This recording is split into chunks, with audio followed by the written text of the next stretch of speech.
नमस्कार साथियों। Abnormal labour portion discuss कर रहे थे अपन और प्रीवियस लेक्चर में माल प्रेजेंटेशंस के बारे में आपको इंफॉर्मेशन देना शुरू किया गया था।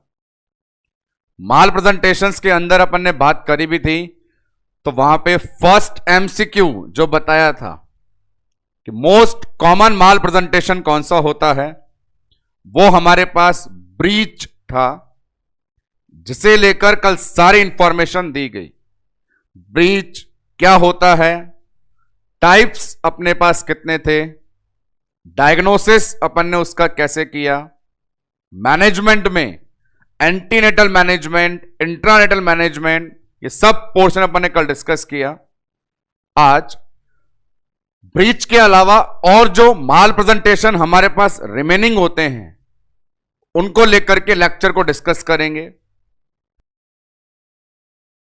एबनॉर्मल लेबर वाले पोर्शन से बनने वाले एमसीक्यू को भी एक प्रैक्टिस सेशन के तौर पे आज के लेक्चर में इन्वॉल्व करेंगे। तो उस कैटेगरी में ब्रीच के बाद जिसका नाम सबसे पहले आता है वो हमारे सामने बोर्ड पर अवेलेबल है, शोल्डर प्रेजेंटेशन। देखिए, नॉर्मली जब फिटस डिलीवर होता है, नॉर्मल लेबर की अपन जब बात करते हैं तो नॉर्मल लेबर में सिफेलिक प्रेजेंटेशन होता है। माल प्रेजेंटेशन में जब अपन आए, बताया मैंने आपको कि 90 से 97% सिफेलिक ही होता है और बचे हुए में जो मेन ब्रीच होता है। अब उसके बाद जो रिमेनिंग कंडीशन है वो नाम सामने शोल्डर प्रेजेंटेशन है। चलने को तो ये शोल्डर प्रेजेंटेशन ब्रीच की स्टेप की तरह ही चलेगा, लेकिन कंटेंट इसमें काफी समराइज होते जाएंगे। जैसे शोल्डर प्रेजेंटेशन से मैं कहूं आपको कि पहला एमसीक्यू क्या बनता है, तो नो डाउट 100% यही बनता है कि शोल्डर प्रेजेंटेशन की डेफिनेशन क्या है। पहला एमसीक्यू सिर्फ इसी पे है, क्योंकि अपने को इन छोटी कंडीशन में एमसीक्यू पे ज्यादा फोकस करना है। इनमें कोई बड़ा लॉजिकल डिस्कशन नहीं है। पहला MCQ, what is the definition of shoulder presentation और how you can define the term shoulder presentation. Answer सामने बोर्ड पर ही है, आंसर ये रहा, transverse line. Shoulder presentation condition is defined as a situation of transverse lie, और lie हमने इसके साथ बहुत समय पहले थी यारी निभाई कि लाई अपन ने देखा था 3 होती है, लॉन्गिट्यूडिनल, ट्रांसवर्स, ऑब्लिक, जिनमें अनस्टेबल ऑब्लिक होती है। देखने को 2 ही मिलती है, लॉन्गिट्यूडिनल और ट्रांसफर। कल जब हमारा बच्चा उल्टा था, ब्रीच में था, लाई उसने मेंटेन रखी थी लॉन्गिट्यूडिनल। यहां गड़बड़ ज्यादा है, यहां लाई ट्रांसवर्स है। तो जब भी एक फीटस ट्रांसवर्स लाई ऑक्यूपाई करता है तो वो कंडीशन शोल्डर प्रेजेंटेशन कहलाती है।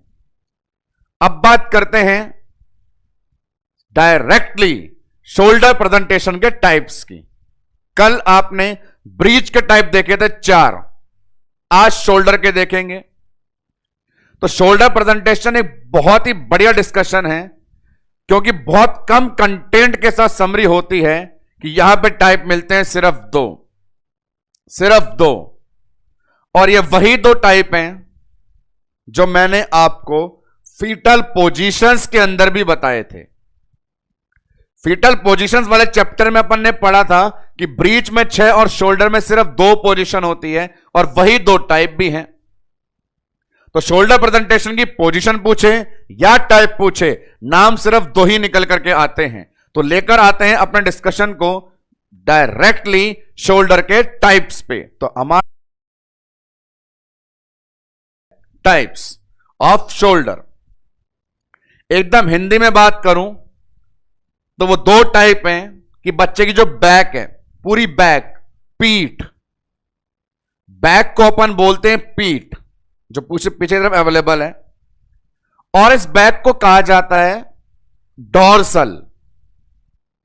फंडामेंटल की कसम है आपको, जहां ये सिखाते हैं कि जब मरीज बिस्तर पे पीठ के बल लेटा हो तो सुपाइन पोजीशन कहलाती है, और सुपाइन का दूसरा नाम डॉर्सल होता है। तो यहां भी टाइप इसी बेस पे है कि जो पीठ डॉर्सम है, ये डॉर्सम आगे है या पीछे है। आगे है तो डॉर्सम एंटीरियर, पीछे है तो डॉर्सम पोस्टीरियर।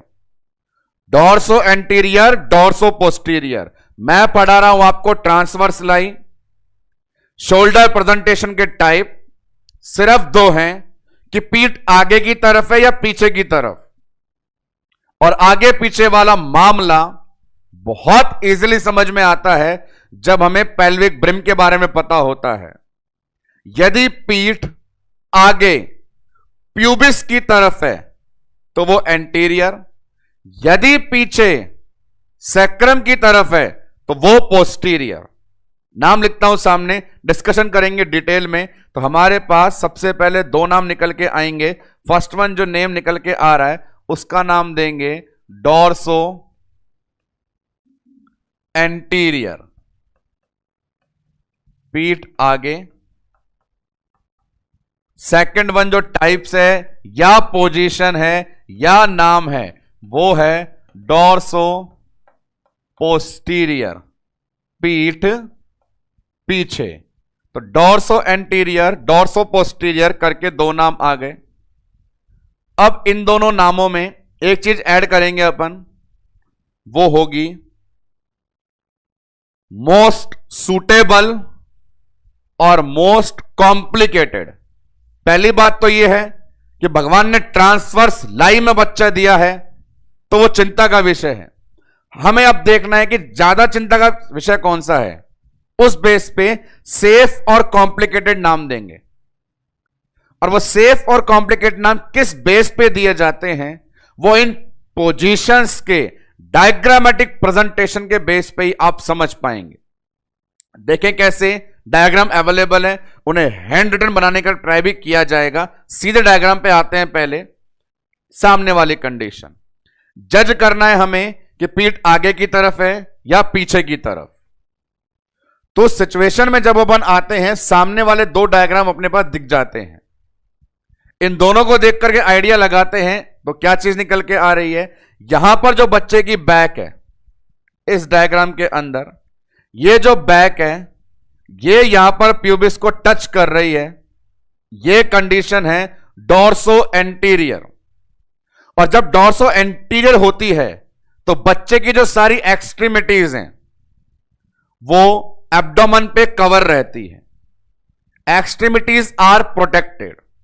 नेक्स्ट वन, यदि बच्चे की बैक पीछे की तरफ चली जाए, ये देखो बैक पोस्टीरियर साइड में है सैक्रम की तरफ, तो वहां पर एक्सट्रीमिटी प्रोटेक्टेड नहीं रहती है और most common and complicated condition आ जाती है कि बच्चे को आर्म प्रोलैप्स, एक्सट्रीमिटी प्रोलैप्स जैसी सिचुएशन बन जाती है। तो यहां पे हमको डॉर्सो एंटीरियर नाम इसको देना है, ये दिया DA, और डॉर्सो पोस्टीरियर नाम इसे देना है DP। और उस बेस पर डिसाइड करना है कि सेफ और कॉम्प्लिकेटेड कौन सी है। सेफ वही रहेगी जहां एक्सट्रीमिटीज प्रोटेक्ट रहेगी, कॉम्प्लिकेट वो होगी जहां एक्सट्रीमिटी प्रोटेक्ट नहीं रहेगी, और जहां एक्सट्रीमिटी प्रोटेक्ट नहीं रहेगी उसमें एक्सट्रीमिटी प्रोलैप्स करके बाहर आ जाएगी और वर्स कंडीशन बन जाती है आर्म प्रोलैप्स। अब इनको मैं आपको हैंड रिटन डायग्राम से बताऊं तो बड़े ध्यान से सुनना। इस सिचुएशन में मैंने एक छोटा सा चीज बनाई, ये देखो यूटेराइन कैविटी, डॉर्सो एंटीरियर, और ये रही यूटेराइन कैविटी, डॉर्सो पोस्टीरियर। यहां पे लैंडमार्क बनाना चाहें तो इस तरफ यदि बच्चे की बैक होगी तो वो पोस्टीरियर होगी, इस तरफ बैक होगी तो एंटीरियर, पीछे सैक्रम की तरफ होगी तो पोस्टीरियर, आगे होगी तो एंटीरियर। देखते चले चीजों को। यहां मुझे बैक आगे करनी है तो कंडीशन कैसी हुई, फीटस को जब मैंने बनाया, जब प्लॉट किया तो उसमें ये बच्चे के बटक्स, ये बैक और ये बच्चे का हेड, ये पीठ इस तरफ मुंह कर रही है। और ऐसी कंडीशन में जो बच्चे की एक्सट्रीमिटीज हैं, ये पैर इस तरफ और हाथ इस तरफ, देखिए सारी प्रोटेक्टेड है, कोई भी लटक के बाहर नहीं आ रही। और ये जो बच्चे की बैक है इसने डायरेक्शन कर रखी।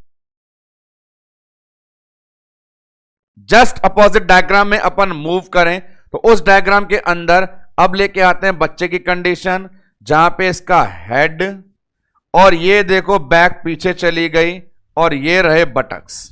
ऐसी कंडीशन के अंदर एक्सट्रीमिटीज जब अपन बनाने गए तो देखो यहां पर बच्चे के हाथ हैं और यहां पे बच्चे के पैर हैं। और इस कंडीशन में जो बैक देखनी है, कंसंट्रेट करनी है, वो बैक इस तरफ पीछे की तरफ है, पीछे मतलब सैक्रम की तरफ। और यहां पे मोस्ट इंक्रीज चांस है कि ये एक्सट्रीमिटी कोई ना कोई प्रोलैप्स करके बाहर आ जाएगी। तो अब इन दोनों डायग्राम से और भी क्लियर एंड इजीली आप लर्न कर सकते हैं किस कंडीशन में क्या हो रहा है। डॉर्सो एंटीरियर पीठ आगे की तरफ, डॉर्सो पोस्टीरियर पीठ पीछे की तरफ। ऐसा होगा तो हमें लगाना है कहां एक्सट्रीमिटी प्रोटेक्ट है, कहां प्रोटेक्ट नहीं है। यहां पे प्रोटेक्ट है, यहां प्रोटेक्ट नहीं है, यहां प्रोटेक्ट है। इसीलिए दोस्तों अपन इसको बोलते हैं मोस्ट सेफ। और वहां प्रोटेक्ट नहीं है तो यहां पे बोलेंगे मोस्ट कॉम्प्लिकेट। बशर्ते हमें याद रहे कि सेफ और कॉम्प्लिकेशन वाले नाम किस आधार पे दिए जा रहे हैं। अगली बात, कॉम्प्लिकेशन में भी आपसे पूछ ले क्या कॉम्प्लिकेशन दिखेगी, तो वहां पे जवाब देना है आर्म प्रोलैप्स, कोई एक्सट्रीमिटी निकल करके बाहर आ जाएगी। तो हमारे पास ये हुए टाइप। शोल्डर माल प्रेजेंटेशन को डिफाइन कैसे करते हैं? पहला question, it is defined as transverse line. Maximum type या मैक्सिमम पोजीशन कितनी होती है? जवाब दो, dorso anterior, dorso posterior. Safe कौन सी है? एंटीरियर। कॉम्प्लिकेट कौन सी है? Posterior. What is the name of complication? जवाब आर्म प्रोलैप्स। अब बात करते हैं टाइप्स के बाद डायग्नोसिस की। कल ब्रीच में भी आपने ऐसा ही किया था और याद हो तो वहां पे डायग्नोसिस में चीज क्या इस्तेमाल करते हैं?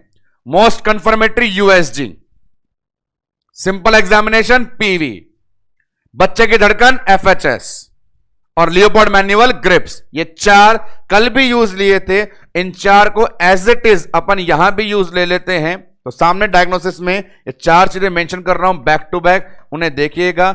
एक अपन ने बोला मोस्ट कंफर्मेटरी यूएसजी, या सिंपल करें तो पीवी, धड़कन सुने तो एफएचएस और लियोपोल्ड करें तो ग्रिप्स। अब इनके अंदर इंटरेस्टिंग इंफॉर्मेशन मैं आपको ट्रांसफर करना शुरू कर रहा हूं, वन बाय वन देखिएगा। ये USG, then PV, then FHS, then grips.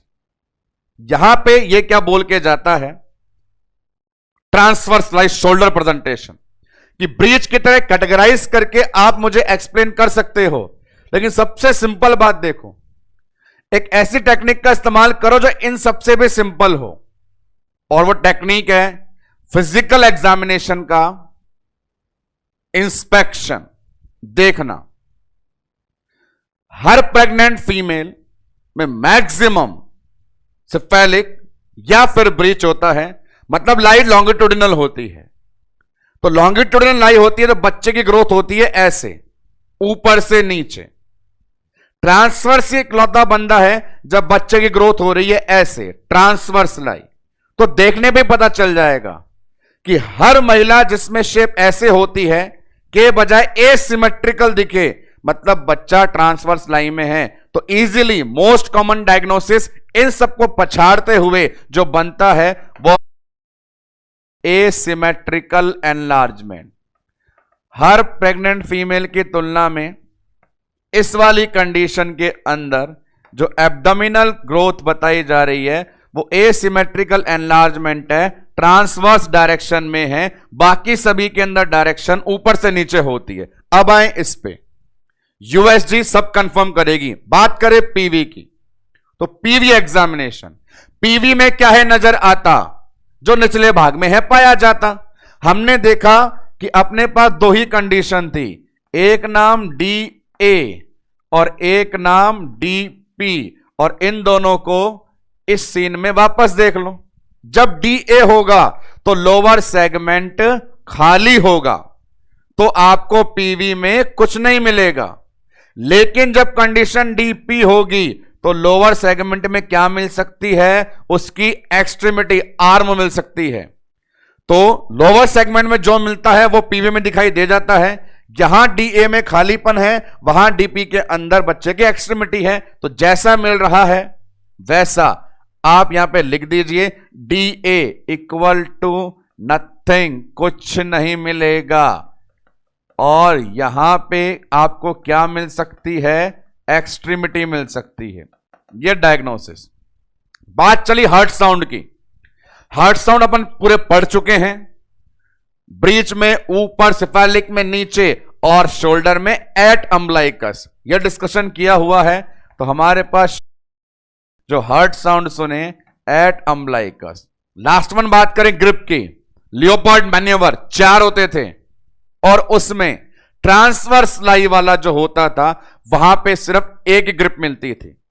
Grip होती है 4, फंडल वाली ढूंढती है ऊपर, लियोपार्ड 3, लियोपार्ड 4 ढूंढते हैं कहां पे? नीचे पेल्विस में। सिर्फ एक ग्रिप है जो ट्रांसवर्स के लिए बनी होती है, लियोपार्ड 2 लैटरल अम्बलाइकल। तो ग्रिप में लिखेंगे ओनली 1 ग्रिप, सिर्फ एक ग्रिप मिलती है। तो इतने सारे सबूत मिले तो क्यों ना शक की निगाह हमारी पूरी तरह शोल्डर प्रेजेंटेशन पे टिके। ये सारे वो प्रूफ हैं जो हमें कंफर्म कर रहे हैं कि बच्चा शोल्डर प्रेजेंटेशन में है। नेक्स्ट वन आते हैं मैनेजमेंट पे। बड़ा इजी मैनेजमेंट है, लर्न करना है अपने को उसे कल के ब्रीच से। जैसे कल जब ब्रीच का पता लगा था तो हमने एंटीनेटल मैनेजमेंट में एक ही काम किया था। काम याद करो, वर्जन। तो यहां भी वही करेंगे।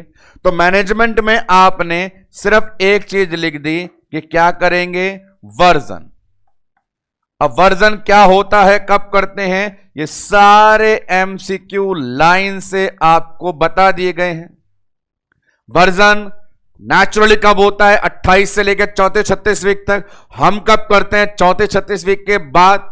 प्राइमरी पर्पस क्या होता है? लाइट चेंज करना। सेकेंडरी क्या होता है? प्रेजेंटेशन चेंज करना। दवा कौन सी खिलाते हैं? टोकोलाइटिक। समाचार सारे।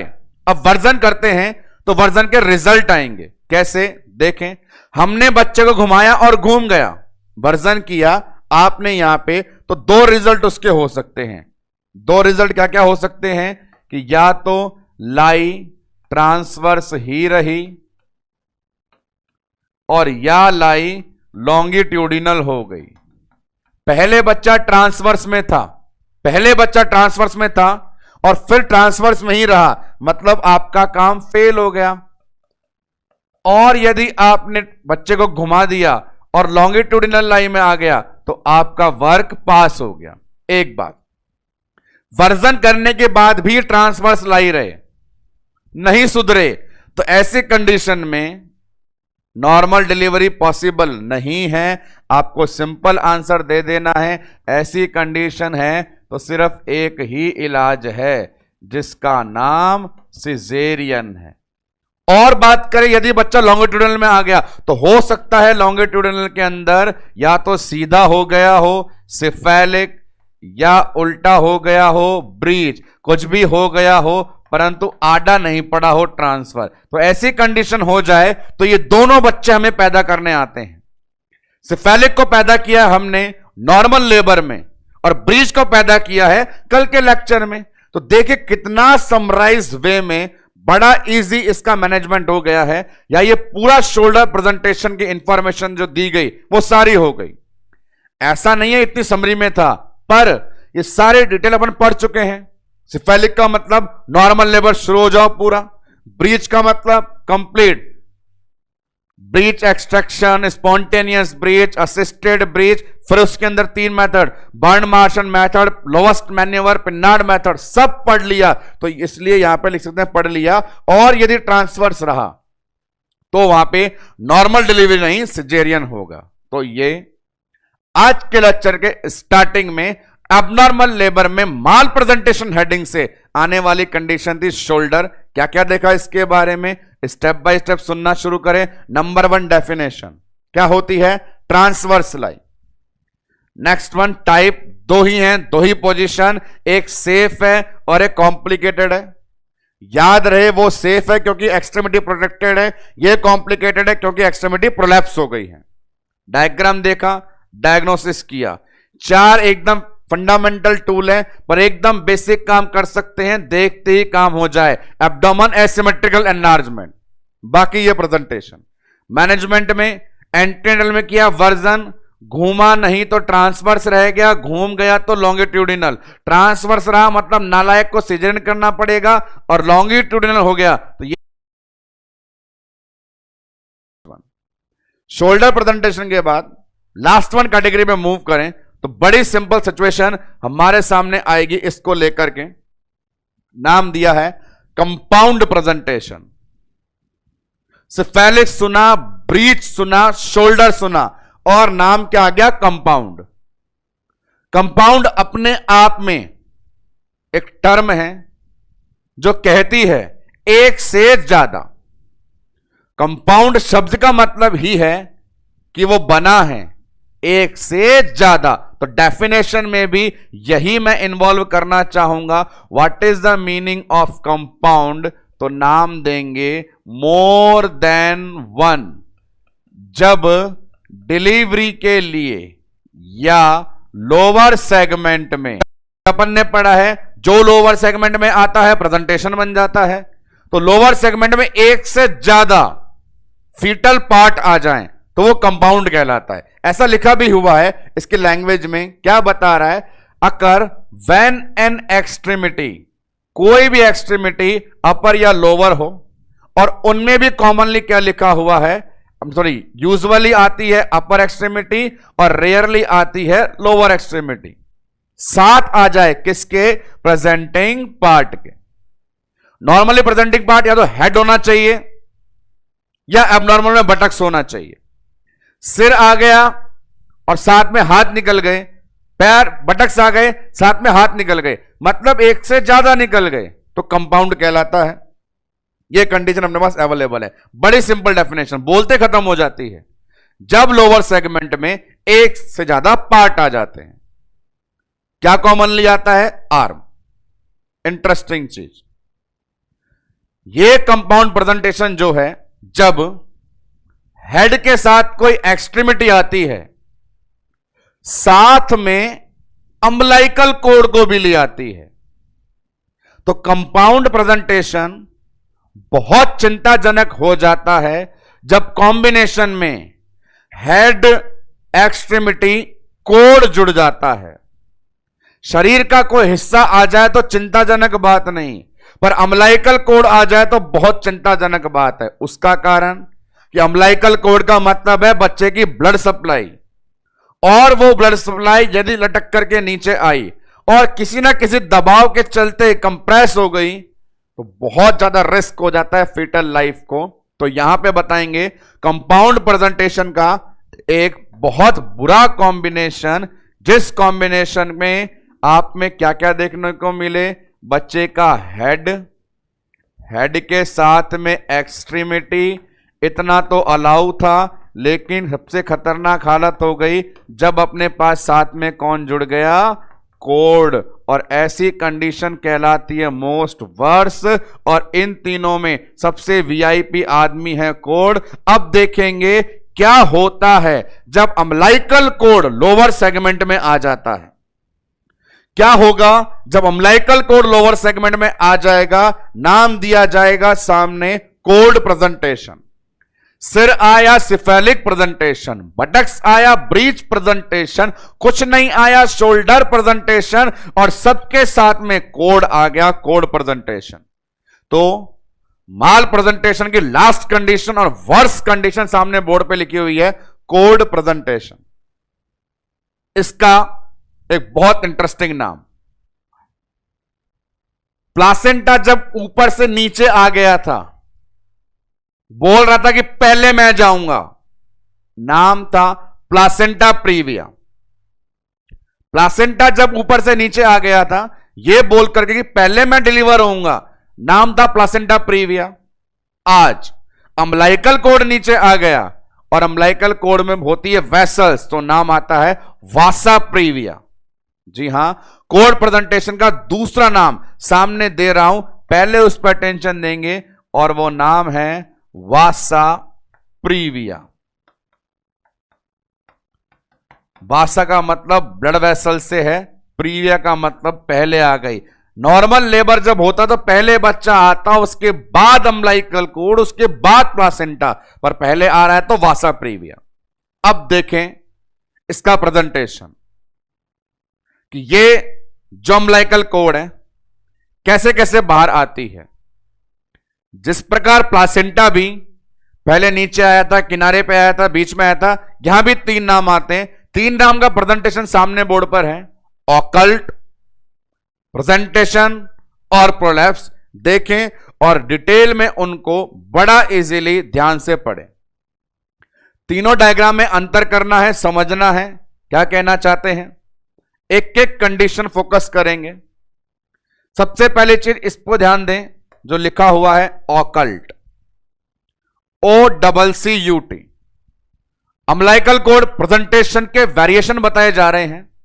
सबसे पहला वर्ड लिखा हुआ है ऑकल्ट, OCCULT। ऑकल्ट का मतलब होता है हिडन या छिपा हुआ, हिडन या छिपा हुआ। तो ऑकल्ट वाली कंडीशन क्या होती है, जब अम्बिलिकल कोड लोअर सेगमेंट में आए, लोअर सेगमेंट में आए पर सेंटर में जो सर्विक्स होती है उसके ऊपर नहीं आए।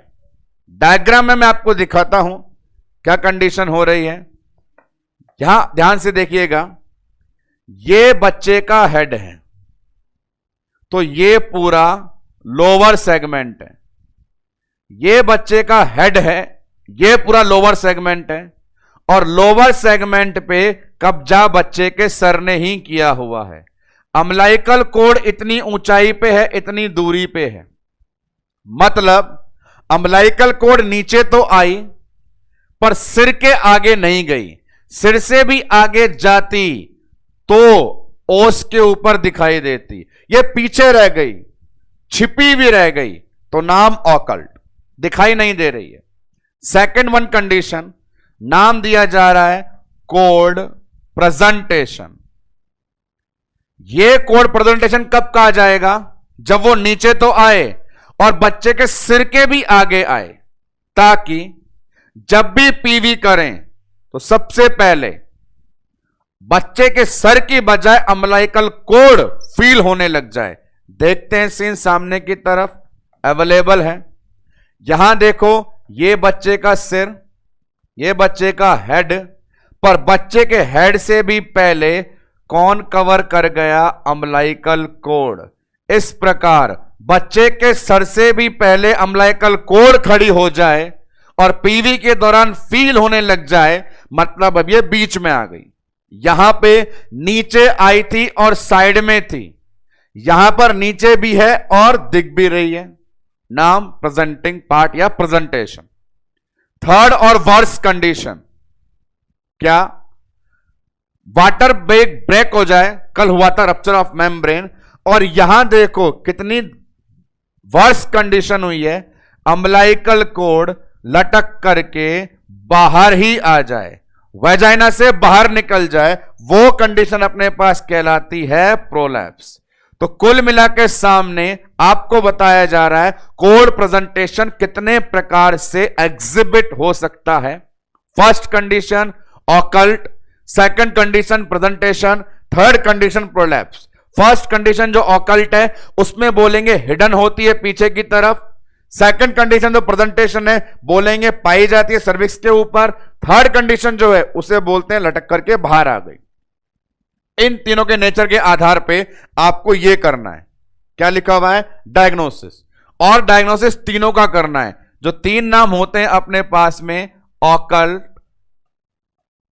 आगे बोला प्रेजेंटेशन, और लास्ट वन बोला आपने प्रोलैप्स। इन तीनों का डायग्नोसिस करना है, मतलब पता कैसे चलेगा। तो देखिए, जब आप इनको देख करके ही ये दिखाई नहीं दे रही है, तो जो दिखाई नहीं देता वो सोनोग्राफी से पता चलता है। तो यहां पे करेंगे अपन यूएसजी। ये कंडीशन ये पीवी में ही फील हो जाएगी। नॉर्मली पीवी करते तो हड्डियों जैसा मजबूत मजबूत हिस्सा फील होता, पर आज हेड से ऊपर अम्बिलिकल कॉर्ड है तो फील होगी पल्स। पीवी में पल्स फील हो मतलब ये हेड नहीं अम्बिलिकल कॉर्ड है, तो पीवी से पता लगाएंगे। और ये वाला लटक के बाहर ही आ गई तो देख के पता लगाएंगे। तो डायग्नोसिस में इनके अंदर एंटर करना शुरू करें। कैसे कैसे पता लगाया?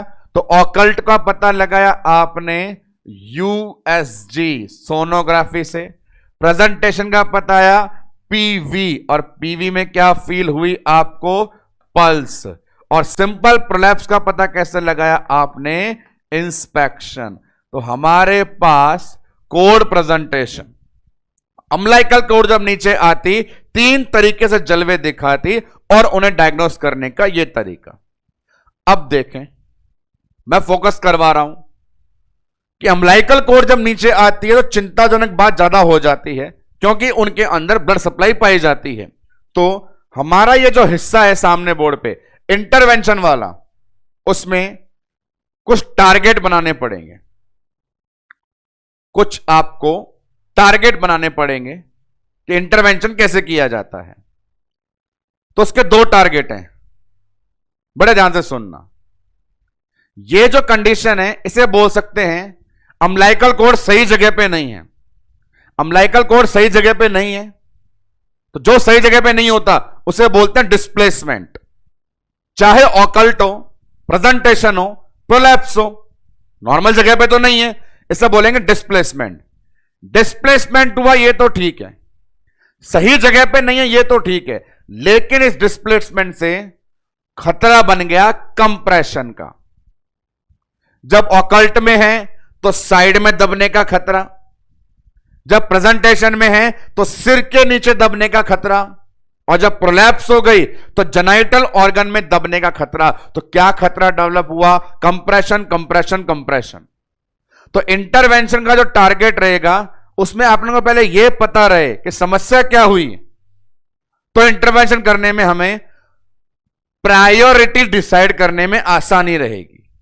देखिए लाइन को, क्या लाइन लिख रहा हूं कि ये जो दुविधा हमारे पास हुई उसमें बोलेंगे code displacement develop risk of code compression. Code displacement develop risk of code compression. तो हमारे पास समस्या को गौर करवाया गया तो 2 समस्या हैं, एक कोड डिस्प्लेसमेंट और एक कोड कंप्रेशन। अटेंशन से सुनते रहिएगा, इन्हीं जगह पर आकर के गलती होने की संभावना बन जाती है। Code displacement, code compression.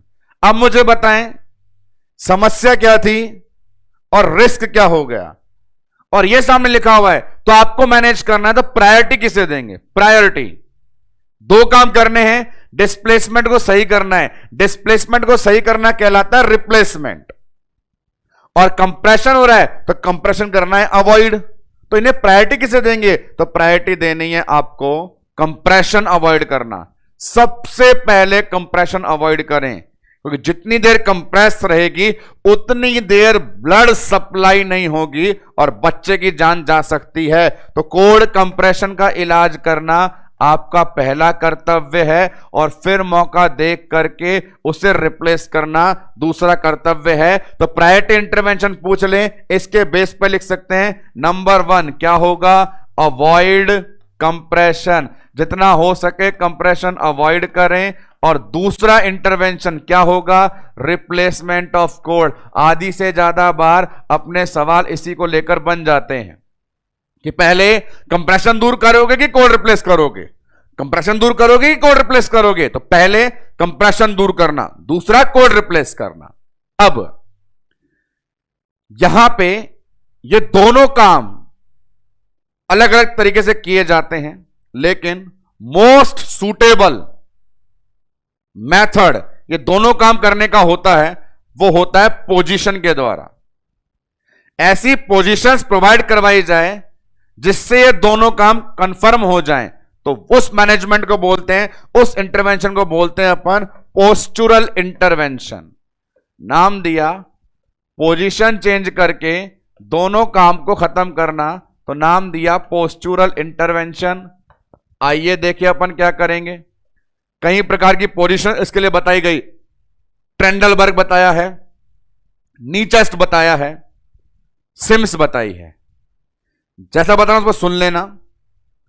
Most suitable जो बताई गई उसका नाम एक्साग्रेटेड एलिवेटेड सिम्स पोजीशन। पहले तो मैं नाम लिख देता हूं, नाम दमदार है, अपने अंदर कुछ औकात रखता है। क्या नाम दिया मैंने? एक्साग्रेटेड एलिवेटेड सिम्स पोजीशन। यदि ऐसी पोजीशन आपको ऑप्शन में मिले जहां पे ये सारी लाइनें लिखी हुई हो, तो आपका 500% प्रायोरिटी आंसर यही जाएगा कि कोड प्रेजेंटेशन में कोड कंप्रेशन या कोड रिप्लेसमेंट करने के लिए कौन सी पोजीशन देनी है, तो आंसर ये जाएगा। पर यहां पे ये ध्यान देना है, जो शब्द लिखा है हर एक उसमें दिखना है आपको। यदि केवल सिम्स पोजीशन आ जाए तो आंसर नहीं है, एलिवेटेड सिम्स पोजीशन आए तो आंसर है। क्या लॉजिक है? पॉइंट टू पॉइंट सुनते रहें, लॉजिक निकल के आएगा। तो लॉजिक निकालने की कैटेगरी में बात शुरू करता हूं मैं। एक्साग्रेटेड का शब्द होता है मेहनत, लगन, डेडिकेशन, कि कोई काम ऐसा कर रहे हैं कि आपका डेडिकेशन दिख रहा है कि आप करके ही आओगे।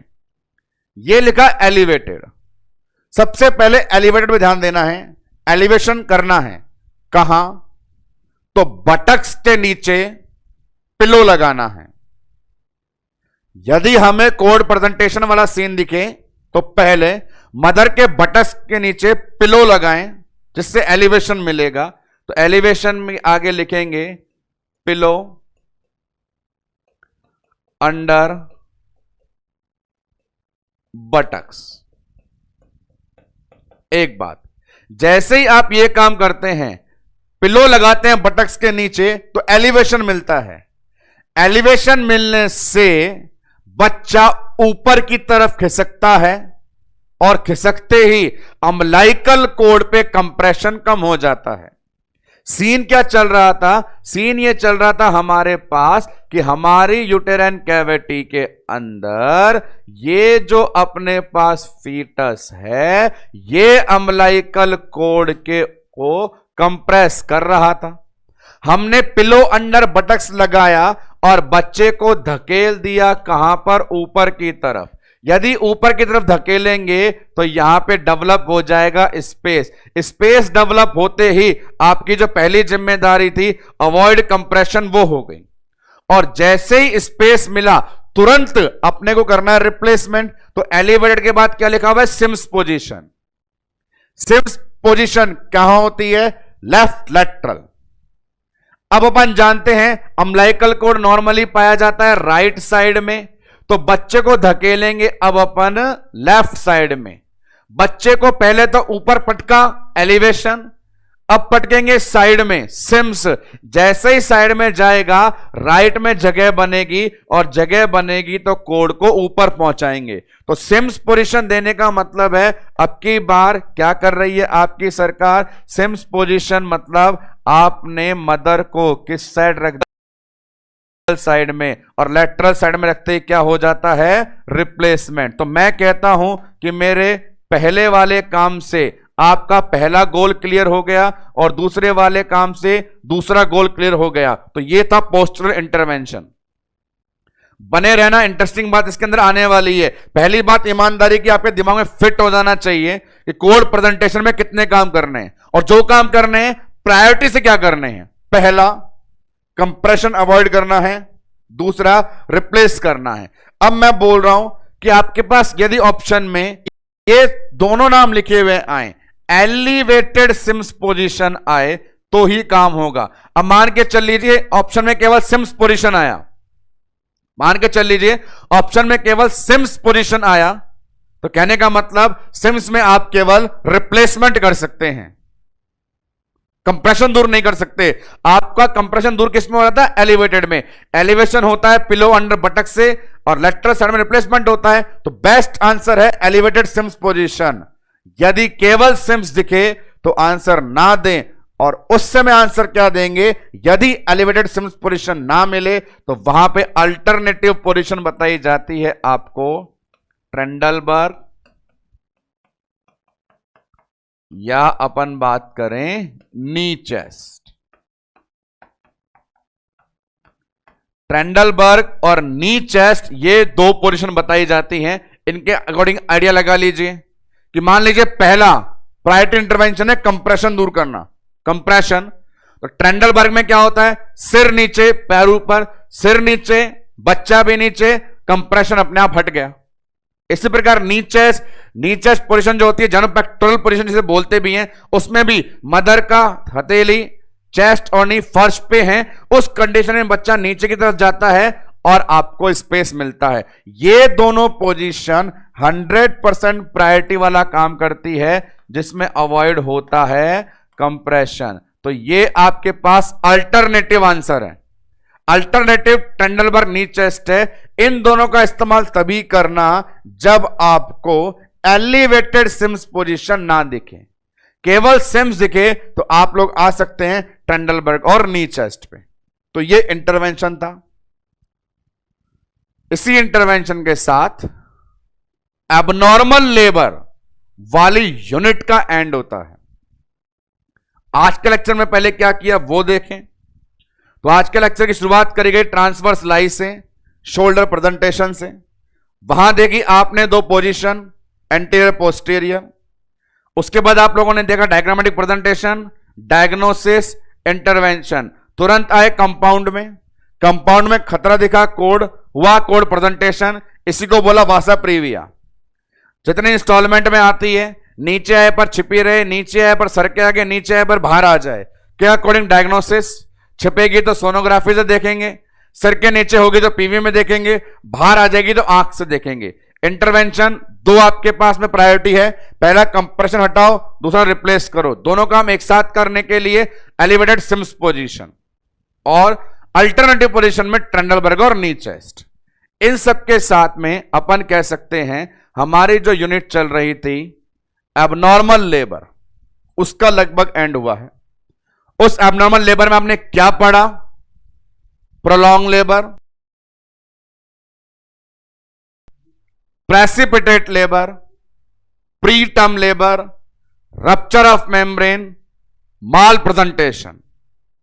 माल प्रेजेंटेशन के अंदर ब्रीच, शोल्डर, कंपाउंड, कोड, और सामने अवेलेबल है अब इस पूरे एबनॉर्मल लेबर कंटेंट से बनने वाले कुछ एमसीक्यू का सेशन। आइए तैयार हो जाइए देखने के लिए सामने बोर्ड पे abnormal labour.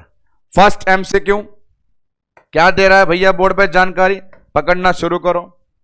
The following has a recognise relation with spontaneous preterm labour. कुल मिलाकर के प्री टर्म लेबर का कारण पूछ रहा है। पहला ही क्वेश्चन ऐसा है जो आपकी आत्मा और दिमाग के तारों को हिला ना दे, तो मैं यहां पे इसको दिखाना बंद कर दूंगा। याद करो और सामने देखो। पहला ऑप्शन देख लो, fetus with anencephaly, oligohydramnios, maternal hypothyroidism, bacterial vaginosis. अभी इस प्रकार के ऑप्शन सामने हैं, तो करना क्या है ध्यान से सुनना। प्री टर्म लेबर का मोस्ट कॉमन कॉज क्या था? इन्फेक्शन। इन्फेक्शन भी कौन सा? कोरियो एमनियोनाइटिस। अब बंधुओं सोचने वाली बात है, यदि संक्रमण एमनियोन कोरियोन को हुआ है तो संक्रामक जीव कहां से आया होगा? मैटरनल जेनाइटल ट्रैक्ट से। ऑप्शन नंबर डी की तरफ देखो, कैसे लार टपका करके बोल रहा है कि वेजाइना के अंदर बैक्टीरिया पड़ा है। अब वेजाइना के अंदर बैक्टीरिया पड़ा है तो यह आतंकवादी ऊपर जाकर के कोरियोन एमनियोन को संक्रमित करेगा, और कोरियो एमनियोनाइटिस ही हमारा मोस्ट कॉमन कॉज पीटीएल का है। तो कई बार ऐसा होता है कि रटा रटाया सामने ऑप्शन में नहीं दिख पाता है, खुद का ये 1250 और 950 ग्राम यूज करना पड़ता है। Answer bacterial vaginosis. आगे चलते हैं अगले एमसीक्यू में। नेक्स्ट वन, ये लीजिए, all of the following are possible of premature labour except, ये लो premature labour. Premature labour का कारण कौन नहीं है? देखें, मल्टीपल प्रेगनेंसी, तो मल्टीपल प्रेगनेंसी अपन ने लेबर में पढ़ा था, 2 बच्चे, बड़ा यूट्रस, ज्यादा खिंचाव, जल्दी कॉन्ट्रैक्शन, प्रीटर्म लेबर, इसमें तो होगा। पॉलीहाइड्रेमनियोज, फिर से ज्यादा पानी, बड़ा यूट्रस, ज्यादा खिंचाव, होगा। आगे बाइकॉर्नुएट यूट्रस, ये बाइकॉर्नुएट यूट्रस जो होता है, ये कंडीशन है जो आपको अबॉर्शन की एटियोलॉजी में पढ़ाई। और फिर नाम एनेंसेफेली, एनेंसेफेली कंडीशन में भी पॉलीहाइड्रेमनियोज होता है। तो यहां वाला जो लॉजिक है, यूट्रस के साइज के अकॉर्डिंग देना है। थ्योरी ये बोलती है यूट्रस का आकार जितना बड़ा, मांसपेशी का खिंचाव उतना ज्यादा, प्रोस्टाग्लैंडिन का रिलीज उतना ज्यादा, कॉन्ट्रैक्शन उतना जल्दी, और प्रीटर्म लेबर। 3 जने सपोर्ट करते हैं, एक सपोर्ट नहीं कर रहा, बाइकॉर्नुएट यूट्रस। ये अबॉर्शन की इटियोलॉजी है जिसका यहां कोई रिलेवेंट नहीं है, तो यही अपने पास क्या हो जाएगा? Right answer. कोई सवाल पूछा है एक्सेप्ट, किसके अलावा? ए, बी और डी में प्रीटर्म लेबर के चांस हैं, सी में नहीं है। चलते हैं अगले एमसीक्यू पे। What is the minimum recommended duration of declare prolong labour?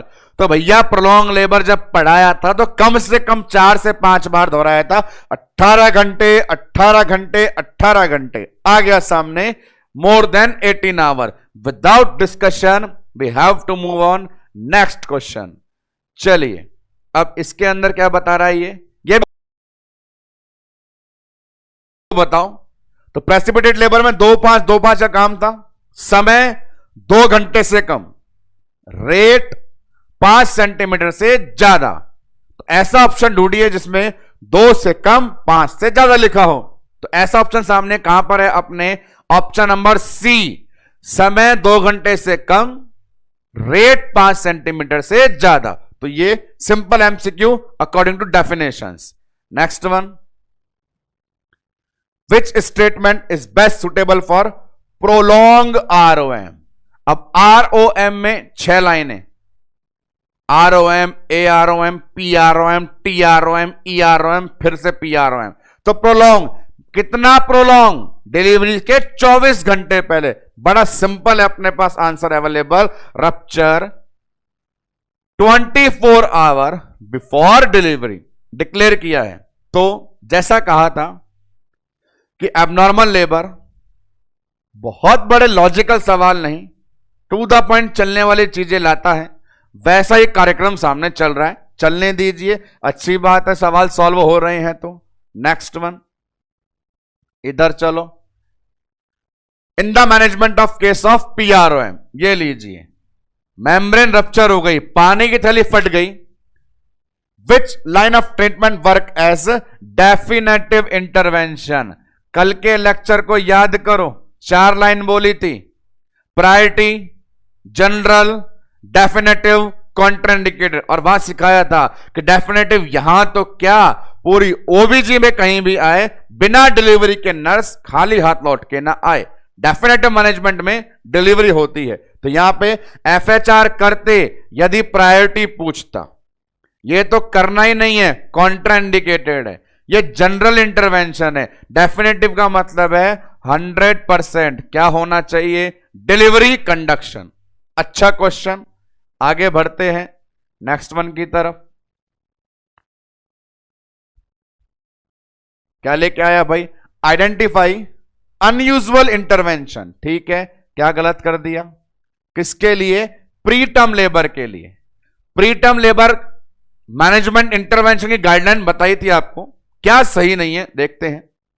Corticosteroid drugs देते हैं भैया, कैल्शियम चैनल ब्लॉकर ये भी देते हैं, ऑक्सीटोसिस मरे ही नहीं देते हैं, आईवी फ्लूइड ये भी देते हैं। सिंपल सी गणित है, ऑक्सीटोसिस जो कॉन्ट्रैक्शन को प्रमोट करती है, और प्रीटर्म लेबर में मैनेजमेंट करना हो तो कॉन्ट्रैक्शन को रोकने की जिम्मेदारी होती है। तो बड़ा सिंपल आंसर, ऑक्सीटोसिस नहीं देना, बाकी सब देते हैं। हमने गाइडलाइन में पढ़े भी हैं। Answer C, oxytocics. Next one, चलिए, which one is the most common cause of malpresentation. ये हुई बात, अपन ने जैसे लाइन पढ़ाई वैसे क्वेश्चन मार्क बन के सामने आई। Most common cause of malpresentation, आंख बंद करके ऑप्शन मत देखना, पढ़ाई करिए तो एक बार में आंसर प्री मैच्योरिटी। ऑप्शन सामने अवेलेबल है अपने पास में ए। बाकी सब भी कारण हो सकते हैं, नहीं हो सकते हैं, पर मुझसे मोस्ट कॉमन पूछा, मैं नहीं रुकूंगा जब तक मुझे क्या ना दिख जाए, प्री मैच्योरिटी। तो answer option will be A. एकदम to the point, well settle question, जिसका डायरेक्ट आंसर आप हिट कर सकते हैं। अगला लीजिए, क्या बता रहा है, most common variety of breech in primipara. Breech के 4 टाइप पढ़े थे, 4 में से 3 कॉमन पढ़े थे। कंप्लीट फ्रैंक फुटलिंग वहां रटा दिया था, primi multi. Complete breech multi para, frank breech primi para. कौन सी आंटी? Primi para. आंसर कौन सा? Frank breech. ये भी एकदम to the point MCQ. Next one, select confirmatory diagnostic tool for breech. अब क्या करवा रहा है? ये डायग्नोसिस करवा रहा है। तो डायग्नोसिस अपन ने 4 प्रकार से किया था, पीवी, एफएचएस, ग्रिप्स, यूएसजी, 4 तरीके से। लेकिन फिर एक बार पूरी ओबीजी में जब भी कंफर्मेटरी पूछता है तो सोनोग्राफी ही हर जगह दिखता है। तो यहां पर भी आप देखें, पीवी भी सही है, ये भी सही है, लियोपोल्ड भी सही है, यूएसजी भी सही है, पर कंफर्म तो मशीन से बड़ा कोई नहीं है। तो answer D, ultrasound sonography. Common question, सरल क्वेश्चन, सब्जेक्ट से रिलेटेड, एकदम to the point. Next one, इधर चलें, which technique is best describe for delivery of head in case of breach.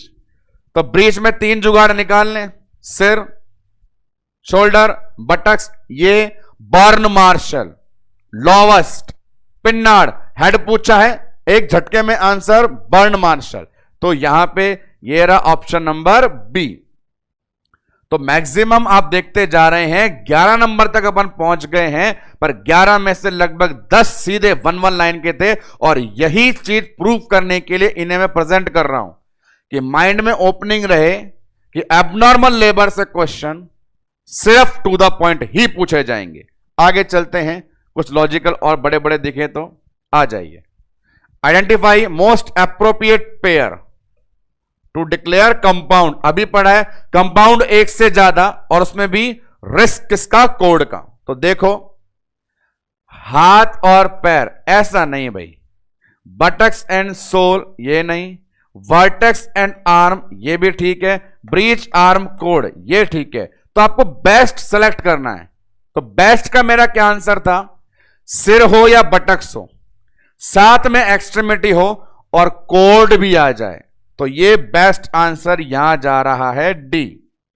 Head या बटक्स कॉमन, उसके अलावा आर्म और most dangerous code ऐसा बन जाता है, वही कंपाउंड प्रेजेंटेशन का बेस्ट पेयर कहलाता है। नेक्स्ट वन, अगला MCQ, while managing A case of code prolapse. ठीक है साहब, कोड प्रोलैप्स मैनेज कर रहे हो, अभी किया कुछ देर पहले। विच इंटरवेंशन हैव हाईएस्ट प्रायोरिटी? सबसे ज्यादा प्रायोरिटी पे क्या इंटरवेंशन था? तो हमने क्या देखा था? कोड कंप्रेशन ढूंढते हैं, number oxygen, Sims, delivery conduction. अब इस क्वेश्चन के अंदर देखें, डिलीवरी कंडक्शन अभी इमीडिएट नहीं करेंगे, सिम्स ऑप्शन बन सकता है, कोड रिप्लेसमेंट बन सकता है, ऑक्सीजन एडमिनिस्ट्रेशन। तो इस वाले क्वेश्चन के अंदर गौर से सुनना, हमें ढूंढना था जो कंप्रेशन को दूर करे। तो एक बार आप इसको भी होल्ड पे रख सकते हैं। अब बच्चे ये दोनों सिम्स अभी सिखाया, अकेला सिम्स आए जवाब नहीं दूंगा, एलिवेटेड सिम्स आना चाहिए। सिम्स वाला काम तो ये भी कर रहा है। अब कोड रिप्लेसमेंट बोलो या सिम्स बोलो, बात एक ही है। कोड रिप्लेसमेंट का मतलब है ठिकाने पे लगाना, सिम्स का मतलब भी वही काम करना। तो इस कंडीशन में आंसर यह है कि कोड कंप्रेशन के चलते फीटल डिस्ट्रेस हो गया, इसलिए वहां पे जनरल इंटरवेंशन आप ये कर सकते हैं प्रायोरिटी पे, तो आंसर जाएगा ऑक्सीजन। मैंने डी नहीं बोला क्योंकि वो डेफिनेटिव है, ए और सी एक जैसे हैं, इसलिए आंसर बी गया है ऑक्सीजन। सिंपल, यदि आपको ऑप्शन मिलता अवॉइडेंस ऑफ कंप्रेशन या मिलता एलिवेटेड सिम्स पोजीशन तो आंसर वो होते, लेकिन यहां पे अपने को दिमाग लगाना है कि ए और सी एक जैसा, डी का रोल नहीं, तो आंसर क्या है? B, oxygen administration. Next one, ये लीजिए, कंपाउंड प्रेजेंटेशन है, ठीक है। मोस्ट कॉमनली एसोसिएटेड विथ, किसके साथ संबंधित है देखते हैं। नंबर 1 प्रीमैच्योरिटी, हर होता है। एडवांस मैटरनल एज, बिल्कुल रिस्क है। अनकोऑर्डिनेट यूट्राइन कॉन्ट्रैक्शन, इसका मतलब लिंक नहीं हो सकता। और डायबिटिक प्रेग्नेंट वुमेन। अब यहां किससे जोड़ना चाहेंगे, तो आप देखिए ये 4 ऑप्शन दिखाई दे रहे हैं, माल प्रेजेंटेशन का कारण ही इनडायरेक्टली पूछना चाहते हैं। हर माल प्रेजेंटेशन में कारण प्री मैच्योरिटी रखा जाता है, उसी को फॉलो करते हुए आप यहां पे आंसर दे दीजिए प्री मैच्योरिटी, क्योंकि ये बाकी सब भी रिस्क बनाते हैं, पर मेजरली माल प्रेजेंटेशन के साथ प्री मैच्योरिटी को ही अपन लिंक करते हैं। नेक्स्ट वन, इस पे चलिए, क्या कहता है ये। कंप्लीट ब्रीच मीन, बहुत अच्छा सवाल है। आप ऑप्शन देखिए सामने। कंप्लीट ब्रीच का मतलब क्या है, अपन ने इतना सीखा है, सिर से लेकर पैर तक सारे जॉइंट फ्लेक्शन में हो और लोअर सेगमेंट में बटक सोल दोनों हो। तो देखिए option number A, flexion at hip joint, extension आ गया तो एक्सटेंशन नहीं होता। Flexion at hip and flexion at knee, ये सही है। एक्सटेंशन फिर नहीं होता, एक्सटेंशन फिर नहीं होता। तो जब पूरी बॉडी में फ्लेक्शन होता है तभी कंप्लीट ब्रीच बोलते हैं। इसी बात को मद्देनजर रखते हुए answer will be flexion and flexion. Next one, अगला एमसीक्यू, ब्रीच प्रेजेंटेशन के बारे में क्या सही है, पढ़ते हैं क्या सही है। कॉन्स्टिट्यूट 10% ऑफ डिलीवरी, ठीक है। कॉमन इन पोस्टम लेबर, ऐसा नहीं है, प्री मैच्योरिटी कॉज होता है। Vacuum extraction can be use when cervix is dilated, तो अपन इसको अपन नहीं बोलेंगे क्योंकि ये जो वैक्यूम सेक्शन है अपन आगे पढ़ने वाले हैं, ये सिर पे लगाते हैं, सिर पे, और जब नीचे बटक्स आ रहे हो, तशरीफ आ रही हो, इसका इस्तेमाल नहीं करते। ऊपर वाले में देखिए ये 10% बोल रहा है, जबकि मैंने आपको कहा था 97% सिफेलिक, 3% ब्रीच, तो उस हिसाब से यह गलत। वैक्यूम सिर पे लगाते हैं तो यह गलत, प्री मैच्योर में होता है तो यह गलत। तो लास्ट वन सिंपल है, forceps can be use for after coming head.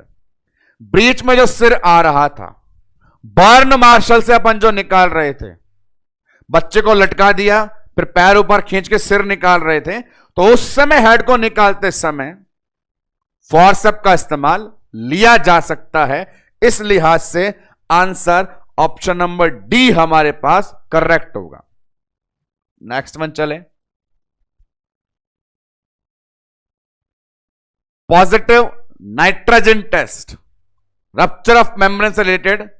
Nitrogen क्या बताया था, पीएच का असेसमेंट, वेजाइनल पीएच का असेसमेंट करना है। यदि वेजाइनल पीएच अल्कलाइन हो गई है मतलब मेम्ब्रेन रप्चर हो गई है, और एसिडिक है मतलब रप्चर नहीं है। तो देखे क्या बता रहा है, positive nitrogen test, strong evidence of rupture of membrane, presumptive evidence of intact membrane. तो इंटैक्ट का होता ही नहीं है, इंटैक्ट का होता ही नहीं है, इंटैक्ट का होता ही नहीं है, ये तो इंडिकेटर किसका होता है, रप्चर का। बड़ी सिंपल सी बात है। 3 में बताना चाहते हैं कि मेम्ब्रेन इंटैक्ट है, नहीं, नाइट्रोजन का मतलब है मेम्ब्रेन तो रप्चर है। इस लिहाज से answer will be option number A. Next forward करें अगले क्वेश्चन की तरफ। The most serious complication of preterm premature rupture of membrane, समय से पहले पीआरएम हो जाए तो वर्स्ट कंडीशन क्या होगी देखते हैं। नंबर 1, फीटल कंप्रेशन होगा, ठीक बात है। पल्मोनरी हाइपोप्लेजिया नहीं, इंट्रायूटेराइन इंफेक्शन ठीक है, और लिम्ब कॉन्ट्रैक्शन। अब यहां पे ये वो वाली बात कही गई है, इनडायरेक्टली पूछा गया है। आरओएम में मैंने आपको सिखाया फर्स्ट प्रायोरिटी इंटरवेंशन क्या होता है, एफएचआर। उसी बेस पे आंसर देना है कि कॉम्प्लिकेशन भी ये हो सकती है कि कहीं वहां पे फीटल डिस्ट्रेस या फीटल कंप्रेशन तो नहीं हो गया, उसी को बेस मान करके यहां पर आंसर देना है, आंसर ए। नेक्स्ट वन, इधर देखिए, dexamethasone is a indicator premature labour में drug of choice, corticosteroid, dexamethasone, betamethasone. अब आगे, indicated in which of the following condition, बताओ। प्रीमैच्योर लेबर में इंडिकेट होता है, बिल्कुल ठीक है। एक्टोपिक प्रेगनेंसी में बच्चा मरता है, गलत है। स्पॉन्टेनियस रप्चर 39 वीक है तो जरूरत नहीं है, और 30 वेट है तो भी जरूरत नहीं है। ये कब देते हैं, जब हमारे पास प्रीटर्म लेबर इंडिकेशन हो। तो सामने के 4 ऑप्शन में प्रीटर्म लेबर का इंडिकेशन सिर्फ एक था हमारे पास, ऑप्शन नंबर ए, वही अपना आंसर है। आते हैं लास्ट वन एमसीक्यू पे, अबनॉर्मल लेबर से रिलेटेड। ये लीजिए, केस ऑफ प्रोलॉन्ग लेबर, ठीक है साहब, प्रोलॉन्ग लेबर चल रहा है। What priority finding a nurse should document while doing abdominal examination, ये सिखाया था मैंने आपको। एब्डोमिनल एग्जामिनेशन में 1000 चीज मिलेगी। प्रायोरिटी पे बच्चे की धड़कन सुननी है, उस बेस पे आंसर ऑप्शन नंबर सी। तो ये अपने पास प्रैक्टिस एमसीक्यू का एक सेशन था related to our condition abnormal labour, और इन एमसीक्यू के साथ डिजीज पोर्शन का थर्ड एरिया भी एंड होता है। First haemorrhagic condition, second hypertensive condition, third abnormal labour. Disease portion में अगले लेक्चर में शुरुआत करेंगे, हेडिंग होगी रिमेनिंग डिजीज कंडीशन। बहुत सारे छोटे छोटे नाम इन्वॉल्व और होंगे बची हुई सभी बीमारियों के साथ, पर फिलहाल इस बीमारी के पोर्शन में 3 मेजर हेडिंग कंप्लीट करने के बाद आज के लिए यहीं खत्म करके नमस्कार।